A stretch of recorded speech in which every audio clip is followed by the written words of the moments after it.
Ja tervetuloa tänne Viipurikatu 12 Frantsuun, antiikkiliikkeeseen, jossa on designia ja vanhoja tavaroita vuosien varrelta.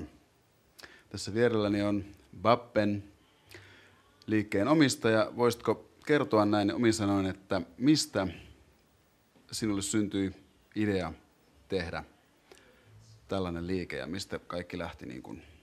No, idea lähti rakkaudesta vanhoihin esineisiin ja huonekaluihin. Tämmöisenä vanhana kirpputorikonkarina, niin tämä on nyt sitten tulos. No niin. Milläs perusteella sä valitset niin kun esineet?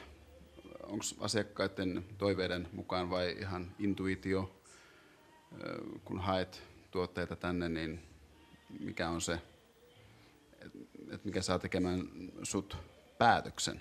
No sekä että, ja yleensä parin vuoden kokemuksella niin tietää jo mitä asiakkaat etsii.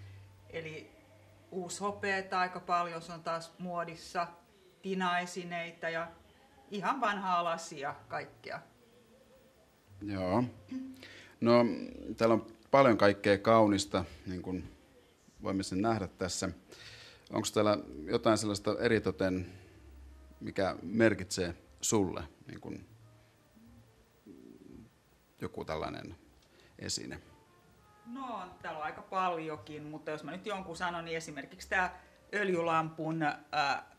vanha öljylampun kupu, josta öljylampusta ei ole tietoakaan enää, mutta noitahan voi käyttää esimerkiksi, mä poltan osana kynttilää, ja mä tykkään, että se on tosi kaunis. Joo, se on kaunis. Kaikista voi keksiä jotain käyttöesineitä. Joo. No niin Helsingistä tuli design-kaupunki. Näin sitten päätettiin. Ja,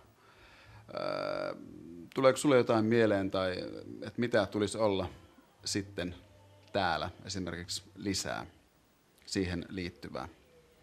No en ole kauhean paljon sitä ehtinyt vielä ajattelemaan, mutta ehkä toivoisi enempi kaikennäköisiä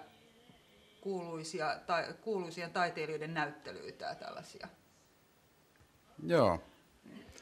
Okei, mutta tämä oli tänään tässä ja päätetään tämä nyt tähän kauniin musiikin saattelemana. Ja kiitoksia Bappen sulle tästä.